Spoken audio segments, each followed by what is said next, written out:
രാവിലെ തന്നെ നേരം വിളിക്കുകയാണല്ലോ ദൈവമേ എന്ന് പറഞ്ഞ് രാവിലെ എണ്ണിച്ചു വന്നപ്പോഴാണ് എൻ്റെ ശുദ്ധമോൻ എൻ്റെ മടി വന്നിരുന്നത്. അങ്ങനെ ശുദ്ധമോൻ ഒരു ഉമ്മയും കൊടുത്ത് അച്ഛന് ശുദ്ധമോൻ ഒരു ഉമ്മ വരൂ. ശുദ്ധമോൻ അച്ഛനും ഒരു ഉമ്മയും തന്നിട്ട് ഞങ്ങൾ ഇനി എന്ത് വേണമെന്ന് ആലോചിച്ചുകൊണ്ടിരുന്നപ്പോൾ ശുദ്ധമോൻ പറഞ്ഞു, വസുദേവനെ എഴുന്നേൽപ്പിക്കണം. അപ്പോൾ നമുക്ക് വസുദേവനെ എഴുന്നേൽപ്പിച്ചാലോ? ഓക്കെ, കമാൺ വായോ. നമ്മൾ പോവുകയാണ് ഗൈസ്.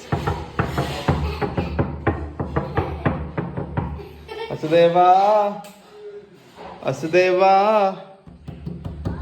വസുദേവാ കഥക്ക് തുറക്ക് വസുദേവാ. വസുദേവനെ നമ്മൾ അങ്ങനെ എണ്ണിപ്പിച്ചു.